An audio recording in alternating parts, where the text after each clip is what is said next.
네, 할렐루야. 아멘. 성령 충만하신 좋습니다. 모닥불교회 엘림교회죠. 네, 엘림교회 네, 오랜만에 이렇게 왔습니다.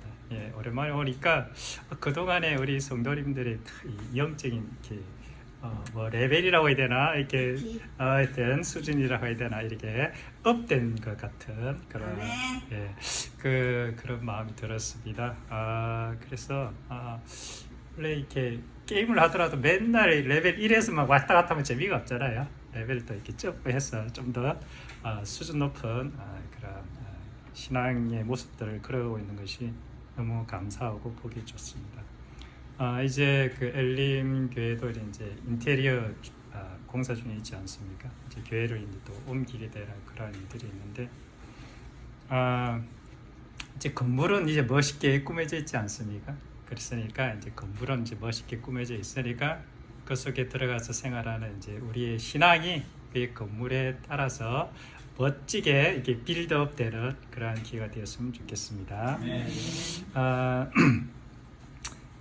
오늘을 마태복음 13장 이제 천국 비유의 이렇게 장인데, 천국 그 13장에 보면 대략 한 8개 정도 이렇게 비유가 나오더라고요. 이게 천국 하늘나라에 대한 이제 비유가 나오는데, 그 뭐 씨 뿌리는 비유, 그 다음에 뭐 알곡과 가라지, 겨자씨, 누룩 비유, 여러 가지 어떤 비유가 나오는데, 이 천국 비유를 통해서 우리에게 이제 들려주시고자 하는 것은 사실 천국을 어떻게 또 소유할 수 있는가, 또는 어떤 사람이 또 천국을 이렇게 소유할 수 있는가, 이런 부분들에 대해서 우리가 이제 천국 비유를 통해서 우리가 알 수가 있습니다. 그 중에서도 오늘 이제 뭐라 그럴까, 이게 천국의 그 보화의 비유를, 밭에 감추인 보화의 비유를 통해서 하나님의 나라를 어떻게 얻을 수 있는가, 이런 부분들에 대해서 나누고 싶습니다. 천국 비유를 들어가기 전에 이렇게 마태복음 13장에 이렇게 서두 같은 약간 그러한 내용이 하나 있는데, 그건 뭐냐면, 왜 예수님께서 이것을 천국에 대해서 이렇게 직접적으로 이렇게 풀어서 말씀하시는 게 아니라, 내가 왜 이것을 비유로 이야기하는지, 그에 대한 이제 비유를 이제 예수님께서 이렇게 내가 비유를 들어야만 하는 이유에 대해서 이렇게 설명하는 부분이 있습니다. 마태복음 11장 13절에서 11절에 13절 우리 같이 한번 읽어봤으면 좋겠는데, 번역본이 달라서 일단 한번 보시고 제가 개역 개정판으로 제가 읽어드릴 테니까 눈으로만 확인해 주시면 감사하겠습니다. 마태복음 13장 11절에 이렇게 기록되어져 있습니다. 대답하여 이르시되 천국의 비밀을 아는 것이 너희에게는 허락이 되었으나 그들에게는 아니 되었나니, 무릇 있는 자는 받아 넉넉하게 되되 없는 자는 그 있는 것도 빼앗기리라. 그러므로 내가 그들에게 비유로 말하는 것은 그들이 보아도 보지 못하며 들어도 듣지 못하며 깨닫지 못함이니라. 참 예수님께서 이렇게 참 이 땅에 하늘나라의 복음을 이렇게 전해 주시러 오셨는데, 내가 그거를 복음을 전해 주는데 내가 이렇게 비유로 들어서 너희들에게 이렇게 설명한다. 왜 그러냐? 이 비유가 허락된 사람이 있고 허락되지 않은 사람이 있다. 내가 이 비유를 이게 전해주는 이 비유를 이야기하는데, 그것은 뭐냐면 그들이 들어도 깨닫지 못하게 하려고 내가 이 비유를 들어서 설명한다. 좀 말이 좀 안 되지 않습니까? 예수님께서는 천국이란 말씀을 사용하시면서 이 비밀이라는 단어를 이렇게 사용하셨습니다. 비밀, 시크릿이죠, 시크릿. 비밀은 이 감추어져 있다, 이런 뜻 아니겠습니까? 감추어져 있다. 뭐 누구나 쉽게 알 수 있는 그냥 이렇게 그런 것이 아니라 이렇게 쉽게 알지 못하는 어떤 그러한 내용인 것이다. 천국이 왜 비밀일까요? 왜 감추어져 있을까요? 그래서 천국은 아는 사람만 알고 모르는 사람은 모르는 것입니다. 비밀이라 하는 것은 원래 어떤 것입니까? 알려주고 싶지 않은 것 아니겠습니까? 내가 만약에 비밀을 하나 알고 있는데 이 비밀을 누구한테 다 이야기하면 그게 비밀이 되겠습니까? 원래 비밀은 소수만이 알고 있는 게 비밀인 거죠. 많은 사람이 안다면 그것은 상식이고 그냥 그거는 일반적인 지식 아니겠습니까? 근데 이 비밀을 받아서 이해하고 자기가 간직한 사람한테는 뭐냐면 그 비밀의 풍성함이 더 커진다는 것이죠.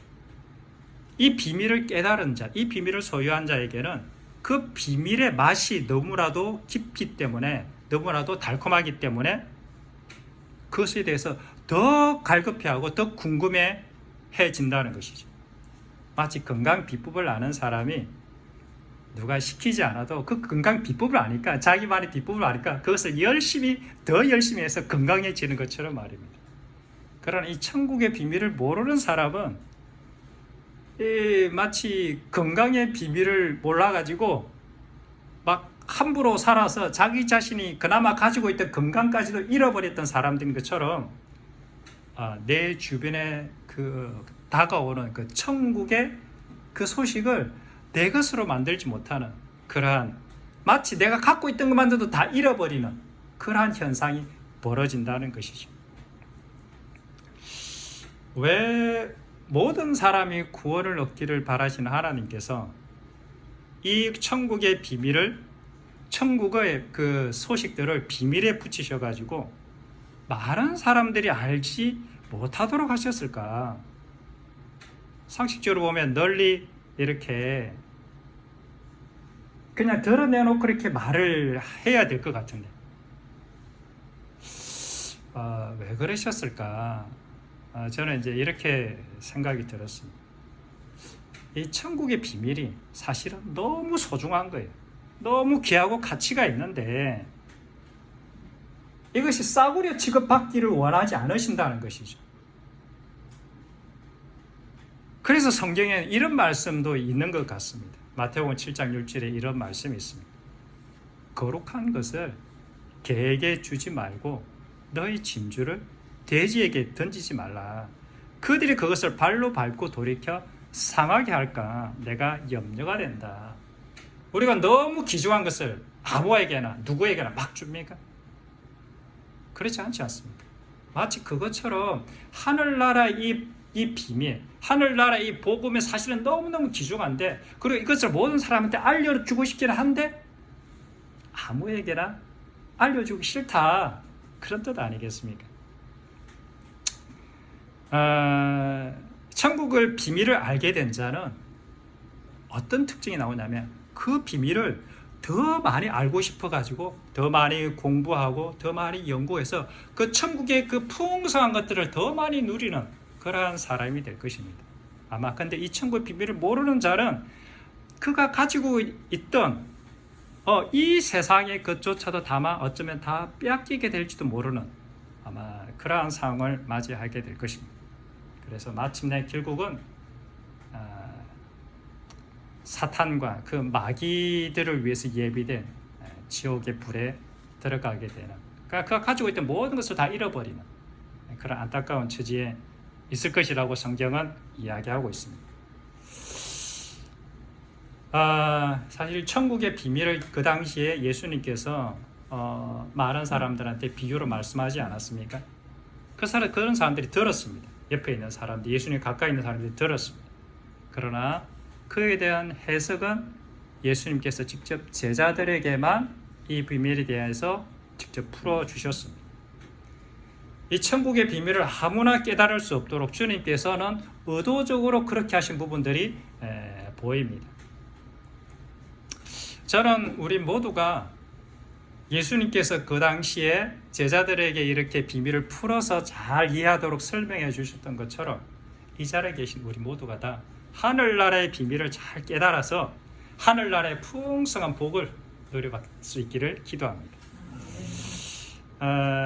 오늘 천국의 그 비밀 가운데 이제 그 밭의 감추인 부하에 대해서 이렇게 묵상해 보려고 합니다.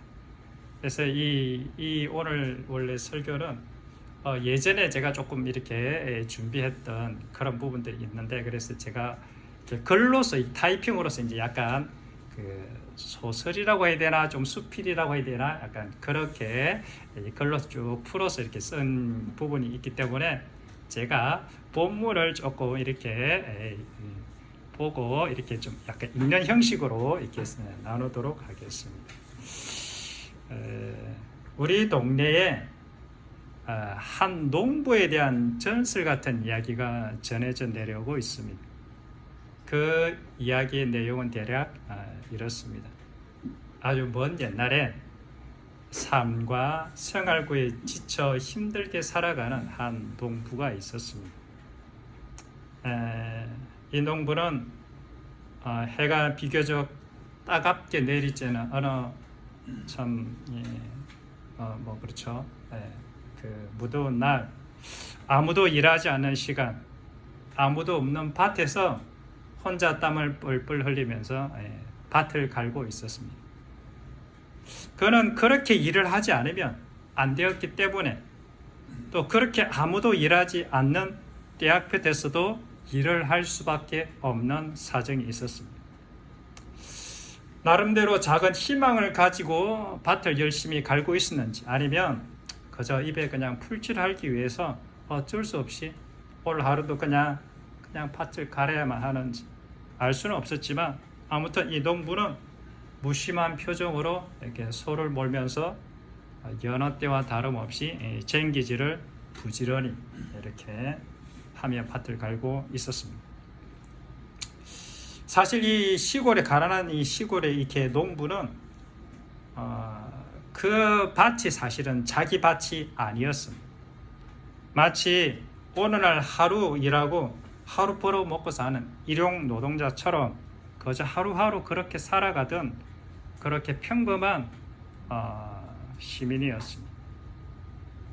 그의 마누라는 애들 학원비 내야 되는데, 각종 공과금에 세금도 내야 되는데, 그래서 돈 좀 많이 벌어오라고 잔소리를 은근히 퍼붓고 있었는지도 모르겠습니다. 그 집안 애들은 아빠 많이 배고파, 아빠 휴대폰 사줘, 게임기 사줘 하면서 아빠를 은근히 이렇게 조르고 있었는지도 모르겠습니다. 농부는 그날도 밭을 갈면서 이런저런 아이들 소리, 또 세상 소리에 답답한 마음으로 마음이 무거웠습니다. 뜨거운 태양에 검게 걸린 농부는 삶의 무게에 짓눌려 손바닥에는 물집이 잡혔고 얼굴에는 주름이 깊게 패여 있었습니다.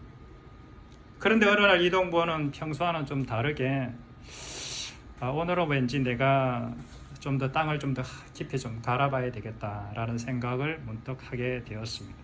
아무래도 내가 땅을 깊이 갈고 농사를 잘 지어야 그래 내 자녀들도 이렇게 잘 이렇게 맛있는 것도 사주고 또 원하는 선물도 이렇게 줄 수도 있고, 다 그 부모의 마음 아니겠습니까? 그래서 그래 내가 마음을 고쳐먹고 열심히 살아야지 하면서 그렇게 결심을 하게 되었습니다. 그래서 이제 마음껏 힘껏 쟁기를 힘이 손에 힘을 꽉 주고 이제 쟁기질을 탁 시작하려는데, 그만 그 쟁기 끝에 뭐가 탁 걸리는 것 아니겠습니까? 그 쟁기가 앞으로 나가지를 않는 거예요. 그래서 농부는 처음에 좀 짜증이 팍 났습니다. 내 인생이 왜 그러냐, 나는 뭐 좀 마음만 먹고 하려면 항상 이렇게 꼬여 이러면서. 그래서 얼른 쟁기질을 끝내고 밭을 빨리 고르고 수도 빨리 뿌려야 되는데, 전 이놈의 인생이 별로 도움이 안 돼요. 그래서 이제 불평을 놓으려는 찰나, 근데 땅속에 있는 이 쟁기에 걸린 물건을 가만히 쳐다봐. 이게 뭐가 도대체 걸릴 거야. 그런데 보통 예사한 물건이 아니었던 아닌 것처럼 보였습니다. 그만 이게 뭐냐 하면서 농부는 보니까 이상한 게 막 들어있는데 이상한 상자 같은 것이 보였습니다. 그래서 옆에 있던 꽃갱이를 가지고 열심히 이렇게 팠습니다. 땀을 뻘뻘 파보니까 꽤 크게 보이는 그러한 이렇게 상자였습니다. 그것은 다름이 아니라 아주 녹이 쓴 자물통이 달려 있는 낡아 빠진 볼품없는 어떤 상자와 같은 것이었습니다. 이게 뭐지? 그리고 그 농부는 이게 반쯤 파낸 그 상자 자물통을 괭이로 꽉 쳐가지고 상자 자물통을 탁 깨버렸어. 깨고 이제 뚜껑을 팍 열었는데 그 열면서 혹시 이거 우리 옛날에 그 전설처럼 내려오는 그 보물 상자가 이거 아니야? 이러면서 뚜껑을 탁 열었는데 아니나 다를까 그 안에 엄청난 보물이 사실은 들어있었습니다. 그래서 이게 뭐지? 이러면서 이제 이 농부는 그 보물을 보면서 이렇게 딱 뚜껑을 탁 닫고 먼저 했던 일은 뭐냐면 제일 먼저 했던 일은 두리번 옆에 누가 온 사람이 있다 없나 이렇게 고개를 두리번 했습니다. 아니 이게 뭐야? 내가 지금 뭘 본 거야? 그래서 이거 어떡하지 하면서 또 농부는 꾹꾹 얼른 닫았습니다. 왜냐하면 그 상자가 너무 무거워서 이렇게 들고 갈 수도 없고 들고 가면 다른 사람들 표가 나기 때문에 어떤 닫고 흙으로 탁 덮어놨습니다. 그래서 그래서 그날을 이 농부는 이게 밭을 가는 둥 마는 둥 정신없이 일을 대충 마무리하고 씨를 뿌릴 생각도 뭐 하는 둥 마는 둥 어쨌든 정신없이 일단 일을 마무리하고 일단은 집으로 갔습니다. 집으로 가면서 농부는 머릿속에 온통 무슨 생각만 있었겠습니까? 그 보물 상자 생각밖에 생각이 안 나는 거예요. 누가 말을 걸어도 멍하니 생각하기 딴 생각하기 일쑤였습니다. 오로지 그 보물 상자 저걸 어떻게 하면 나의 소유로 만들 수 있을까? 저걸 어떻게 하면 내 것이 될 수 있을까? 그 생각에만 온통 자기 속에 머릿속에 다 들어있었던 것입니다. 어떻게 하면 합법적으로 저 보물을 내 것으로 만들지? 그러다가 농부는 그래 내가 저 밭을 사버리면 그 밭에 있는 보물도 내 것이 될 게 아닌가. 그래 당장 내가 저 밭을 사야 되겠다. 근데 이게 당장 이게 돈이 없는 거예요. 그런데 사실 그 밭은 그 산비탈에 있는 아주 볼품없는 밭이었어요.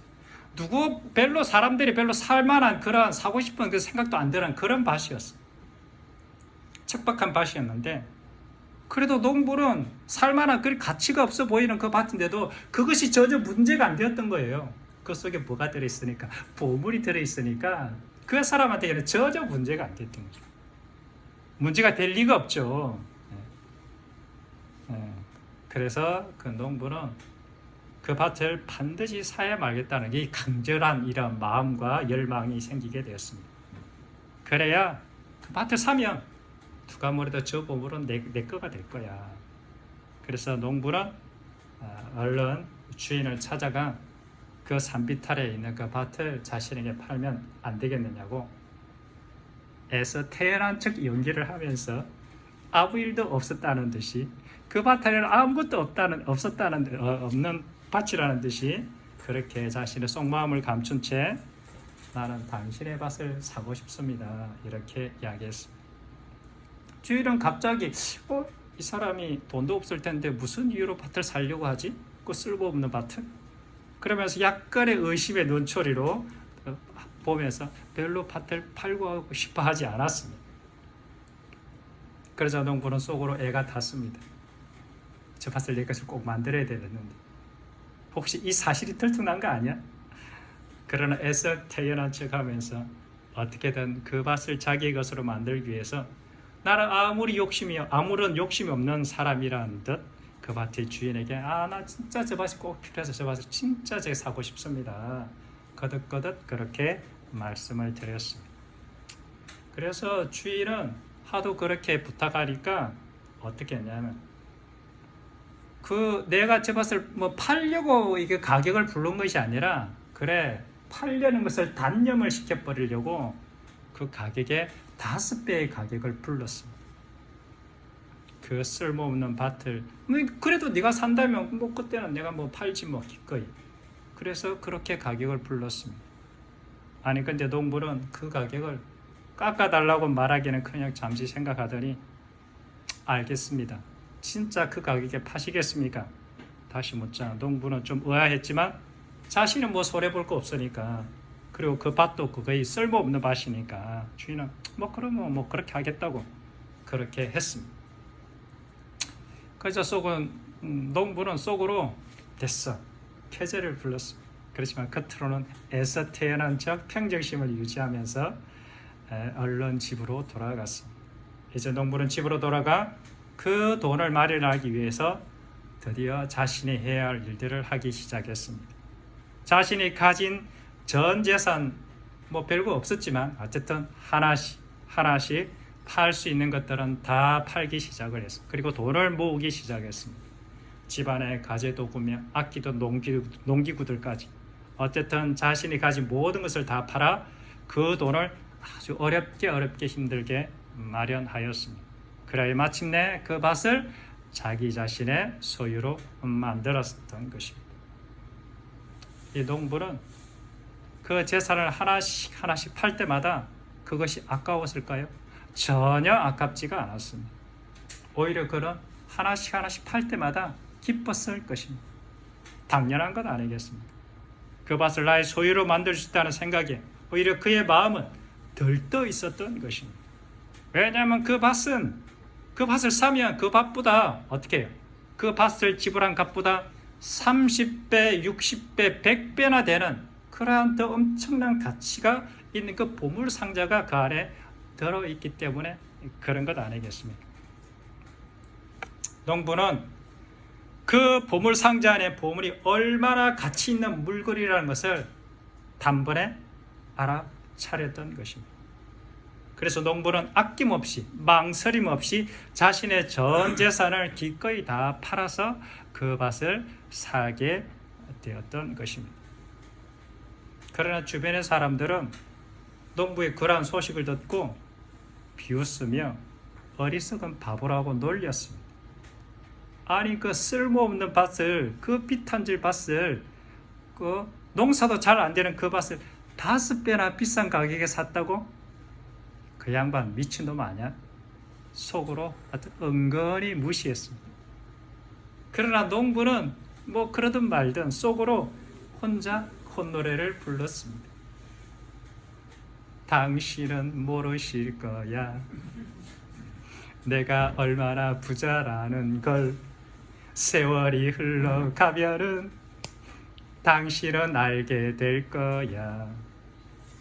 그렇게 속으로 콧노래를 불렀던 것입니다. 그래야 농부는 마침내 그 밭을 소유하게 되었고 그 밭 안에 든 그 보물도 합법적으로 자기 자신의 소유함으로 인해서 그 동네에서 가장 큰 부자가 되었다는 이야기가 우리 동네에 전해져 내려오는 전설 따라 삼천리 같은 이야기입니다. 사실 이 보물 상자 안에는 사실은 놀라운 비밀이 하나 들어 있습니다. 이 보물 상자는 그 안에 있는 보물이 있잖아요. 꺼낼 때마다 새로운 보물이 계속해서 생겨나요. 놀라운 상자죠. 끝없는 그 보물이 나오는 상자였습니다. 꺼내도 없어지지 않는 영원한 그러한 신비한 보물 상자가 바로 그 보물 상자였던 것입니다. 그래서 농부는 필요할 때마다 그 보물들을 다 꺼내가지고 팔아서 가족을 먹여 살렸을 뿐만 아니라 그 동네의 가난한 사람들, 그가 죽을 때까지 그를 도와주며 행복하게 살았다는 이야기가 바로 우리 동네에 내려오는 한 농부의 이야기입니다. 사실 이 농부 이야기를 통해서 우리는 이러한 것들을 생각해 볼 수 있을 것 같습니다. 이 농부는 어쩌면 이 땅에 태어나 힘겹게 살아가고 있는 우리 인생들 모두를 의미하고 있는 것이 아닌가 이렇게 생각해 봅니다. 각자에게 주어진 삶의 현장에서 나 하나, 이 몸뚱아리 하나 먹고 살기 위해서 혹은 내 남편, 아내, 자식을 위하여 살아가고 있는 그 무거운 몸을 이끌고 새벽부터 일찍 직장과 일터와 그 노동의 현장으로 달려가는 이 땅의 평범한 시민들이라 볼 수 있을 것입니다. 그런데 이들이 어느 날 삶의 현장에서 예상치 못하게 이 하늘의 신비가 든 보물 상자를 발견하게 된 것입니다. 어떻게 발견하게 됐는지 그 과정은 잘 알 수 없지만 어쨌든 그는 우연히도 이 하늘의 보물 상자를 발견하게 되었습니다. 그리고 그는 그 자신의 모든 인생을 걸고 그 보물 상자를 소유하게 되었습니다. 성경에서 말하는 이 신비한 보물 상자는 무엇을 말하는 것이겠습니까? 그것은 바로 하늘에서 이 땅에 내려온 하나님의 말씀이요, 말씀이 육신이 되어 우리 가운데 거하신 예수 그리스도가 아니겠습니까? 성경 우리에게 이렇게 말씀하고 있습니다. 이 땅에 빛으로 생명으로 오신 예수 그리스도가 바로 우리가 발견한 바로 그 보물 상자라고 말입니다. 골로새서 1장 26절 27절에 이런 말씀이 있습니다. 이 비밀은 만세와 만대로부터 감추어졌던 것인데 이제는 그의 성도들에게 나타났고 하나님이 그들로 하여금 이 비밀의 영광이 이방인 가운데서 얼마나 풍성한지를 알게 하려 하심이라. 이 비밀은 너희 안에 계신 그리스도시니 곧 영광의 소망이니라. 그렇습니다. 이 비밀은 그리스도인 것입니다. 이 보물 상자는 그리스도이신 것입니다. 그 안에 하나님의 영광이 얼마나 풍성한지, 그분이 바로 우리의 영광의 소망이라는 사실, 그것이 하늘의 비밀이기 때문에 아는 사람만 안다는 것입니다. 그런데 이 하늘의 보물 상자의 특이점 가운데 하나는 보물 상자가 사실 보물 상자처럼 보이지 않는다는 게 가장 큰 약점을 가지고 있습니다.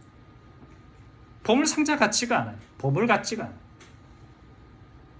이 보물 상자는 누구나 다 가지고 싶은 만큼 그렇게 화려하지도 않고요, 막 반짝반짝 빛나지도 않고요, 값어치 있어 보이지 않는 거예요. 그래서 사람들이 거의 관심을 가지지 않는다는 것이 문제인 것입니다. 이사야 53장 2절에 이런 말씀이 있습니다. 그런 주 앞에서 자라나기를 연한 순 같고 마른 땅에서 나온 뿌리 같아서 고운 모양도 없고 풍채도 없은즉 우리가 보기에 흠모할 만한 아름다운 것이 없도다. 이 보물 상자는 우리가 볼 때 별로 가치 있어 보이지 않아요. 하나님의 영광, 하나님의 영광의 비밀인 예수 그리스도는 마른 땅에 나온 뿌리, 마른 땅에서 나온 뿌리 봤습니까? 바짝 비틀어지지 않습니까? 제가 조금 약간 그런, 제 모습이 좀 그런 것 같은데 볼품이 없습니다. 우리가 추종할 만한 영웅적인 그러한 모습, 그러한 어떤 이 대단한 어떤 그러한 모습이 아닌 것입니다. 사실 오늘 이 밭을 산 주인공 농부가 있었는데 농부 이전에도 그 밭을 갈던 수많은 사람들이 있었습니다. 수많은 소작인들이 그 밭을 갈았습니다. 그리고 그들도 어느 날 밭을 갈다가 쟁기에서 탁 걸리는 것을 보고 그 보물 상자를 발견했습니다. 그런데 문제는 그 보물 상자가 그 사람들의 눈에는 보물 상자로 안 보였던 것입니다. 그 보물 상자 안에 든 그 피 묻은 나무 십자가가 얼마나 엄청난 보물인지를 알아볼 수 있는 눈이 없었던 것이죠. 그래서 그것을 별로 가지고 싶어 하지 않았습니다. 그 가고 싶은 욕망이 생기지 않았습니다. 오늘날 우리 주변에 예수 그리스도를 모르는 사람이 아마 없을 것입니다. 미디어가 발달한 시대에, 이 전 세계에 크리스마스도 지내지 않습니까? 그분에 대해서 들어보지 못한 사람 아마 거의 없을지라 생각합니다. 그러나 문제는 이 세상 사람들 대부분이 이 예수 그리스도가 얼마나 가치 있고 소중한 보물인지, 그 십자가 안에 있는 하늘의 영광의 비밀을 알아보지 못하고 있기 때문에 그것을 소유하려고 하지 않는다는 것이 문제인 것이죠. 만약 그분이 이 보물인 것을 알 수만 있다면, 그 보물 상자에 있는 그 보물들이 쓰고 쓰더라도 없어지지 않는 영원한 무한한 보물이라는 것을 알기만 한다면 자기 자신의 모든 것을 팔아서 사지 않겠습니까? 아마 여기 이제 하고 있는 모닥불의 엘림교회 우리 조정희 목사님도 우리 또 이렇게 목사님도 어쩌면 우리 여러 성도님 다 같이 어쩌면 이 보물을 발견하고 자기 자신의 전 인생을 팔아 그 밭을 산 사람들 중 하나가 아니겠습니까? 사실 우리들에게 있어서 가장 큰 문제는 이 보물이 보물처럼 안 보인다는 것이 가장 큰 문제인 것입니다. 우리는 왜 이 보물을 위해서 우리의 전 재산을 팔아야만 할까요? 안 팔고 그냥 얻으면 진짜 좋겠는데, 그것은 아까도 말씀드렸듯이 이 십자가 사랑의 보물, 이 예수 그리스도의 그 사랑의 이 보물이 너무나도 귀하고 가치가 있기 때문에 자신의 전 소유를 판 사람, 자신의 전 존재와 인생을 이 십자가의 보물을 위해서 다 내어드린 그 사람, 그것이 너무나도 귀하고 가치가 있다라고 믿어주는 그 사람, 그 사람에게 이 사랑의 선물을 주기로 하나님께서 결정하셨기 때문에 그렇습니다. 이 십자가의 사랑은 누구나 원하면 받을 수가 있습니다. 그렇지만 이 십자가 사랑을 아무나 소유할 수 있는 것이 아닙니다. 그래서 이 천국의 부활은 그 비밀을 아는 사람들끼리 입에서 입으로 전해져 가는 것입니다. 그리고 이 비밀을 깨달아 발견한 그 사람은 한 사람도 예외 없이 이 땅에 자신의 전 인생을 팔아서 기꺼이 그 천국의 부활을 소유하게 되는 것입니다. 세상 사람들이 아무리 바보라고 놀리더라도 그는 속으로 기뻐하며 즐거워하며, 때로는 가족과 친구들이 협박을 하더라도 그는 그것을 결코 포기하지 않는다는 것입니다. 그래서 성경은 이렇게 이야기하고 있습니다. 우리는 근심하는 자 같으나 항상 기뻐하고, 가난한 자 같으나 많은 사람을 부유하게 하고, 아무것도 없는 자 같으나 모든 것을 가진 자로다. 하늘나라의 그 보물 상자를 내 것으로 가졌기 때문에, 그래서 이 땅의 것으로 이렇게 이 땅의 것이 때로는 없는 것 같아도, 때로는 많은 근심을 내가 누리는 것 같아도 내 마음 속에는 항상 주님으로 인한 그 기쁨과 감사와 평강이 나를 지배하고 있는 것 아니겠습니까? 골로새서 2장 2절 3절에 이런 말씀이 있습니다. 이런 그들로 마음의 위안을 받고 사랑 안에서 연합하여 확실한 이해의 모든 풍성함과 하나님의 비밀인 그리스도를 깨닫게 하려 함이니 그 안에는 지혜와 지식의 모든 보화가 감추어져 있느니라. 다시 한번 읽도록 하겠습니다. 이런 그들로 마음의 위안을 받고 사랑 안에서 연합하여 확실한 이해의 모든 풍성함과 하나님의 비밀인 그리스도를 깨닫게 하려 함이니라. 그 안에는 지혜와 지식의 모든 보화가 감추어져 있느니라. 그리스도 안에, 예수 그리스도 안에 바로 하늘과 땅의 모든 지혜와 지식의 보화가 그 속에 감추어져 있다. 성경은 그렇게 이야기하고 있습니다. 예수 그리스도가 바로 시크릿인 것입니다. 예수 그리스도의 십자가가 바로 진정한 하늘나라의 보화인 것입니다. 사실 우리의 가장 큰 문제는 예수 그리스도가 보물상자요, 그 안에 든 십자가 사랑이 하나님의 보물이요 선물이라는 것을 발견하기가 너무 어렵다는 것이 문제인 것입니다.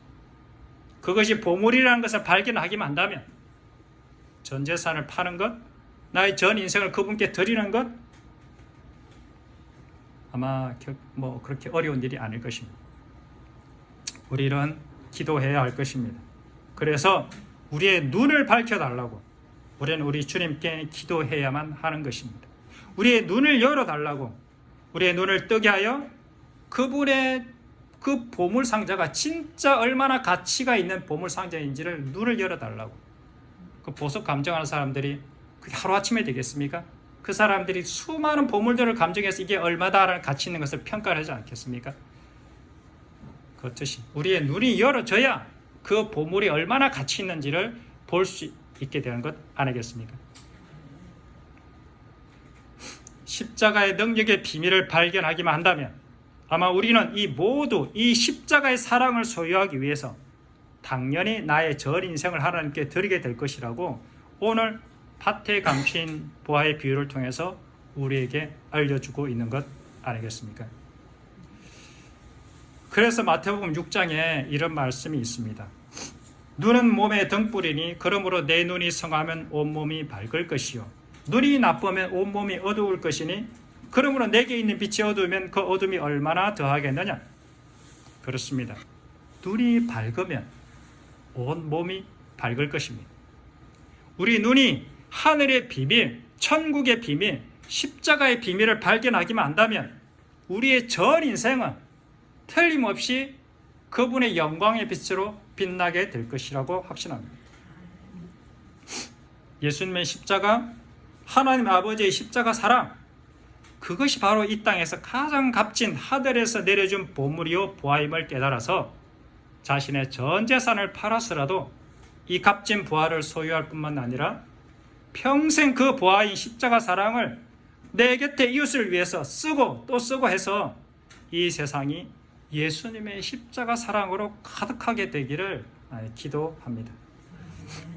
나는 과연 나의 인생이라는 이 밭에서 하늘의 부활을 발견한 사람인가? 나는 과연 이 하늘의 부활을 발견하여 소유한 자인지를 아는 방법이 있습니다. 그것은 나의 전 재산과 나의 인생을 그분께 아낌없이 이어드렸는가, 내 인생을 다 팔았는가 하는 것을 보면 이 사람이 하늘의 소유를 진짜 발견한 사람인지 아닌지가 구별되어질 것입니다. 여전히 내 재산이 아깝고 내 소유가 아깝고 땅에서 인간적인 관계나 나의 자존심이 아깝거나 두려워서 그러한 것들을 팔기를 주저하고 있다면 어쩌면 그는 아직 내 인생이라는 밭에서 그리스도라이란 보물을 발견하지 못한 사람일 수도 있을 것입니다. 성경은 이렇게 말씀하고 있습니다. 좋은 나무가 나쁜 열매를 맺을 수가 없고 못된 나무가 아름다운 열매를 맺을 수 없느니라. 아름다운 열매를 맺지 아니하는 나무마다 지켜 불에 던져지느니라. 이러므로 그들의 열매로 그들을 알리라. 그 사람의 열매로, 그 사람의 태도와 행동으로 그가 진짜 보물을 발견한 사람인지 아닌지를 알 수 있다고 성경은 이야기하고 있습니다. 이 말씀으로 마치겠습니다. 천국은 마치 밭에 감추인 보화와 같으니 사람이 이를 발견한 후에 숨겨두고 기뻐하며 돌아가서 자기의 소유를 다 팔아 그 밭을 사느니라. 기도하겠습니다.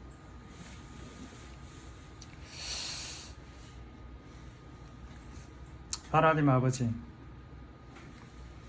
하늘나라의 보화를 우리에게 주셨는데 그 보화가 얼마나 귀중하고 얼마나 가치 있고 얼마나 소중한지 우리가 알아보지 못했습니다. 주님, 내가 그것을 알아보았다면 내가 가지고 있는 이 땅의 것들을 파는 것이 뭐가 그리 아깝겠습니까? 오히려 그 팔 때마다 얼마나 기뻤겠습니까? 내가 저 보화를 소유할 수 있다는 그 기대가. 주님, 예수 그리스도가 이 땅의 진정한 보물입니다. 예수님의 십자가가 진정한 이 땅의 보화인 것입니다. 우리가 전 인생을 팔아서 예수 그리스도와 그분의 그 십자가의 사랑을 소유할 수 있는 자가 되기를 소망합니다. 우리 엘림교회의 모든 성도님들 한 분 한 분 모두가 다 이 십자가 사랑을 소유해서 예수 그리스도를 소유해서 이 땅에서 부유한 자요, 이 땅에서 아무것도 없는 자지만 모든 것을 가진 자로서 살아갈 수 있도록 허락하여 주시옵소서. 감사드립니다. 예수님 이름으로 기도드렸습니다.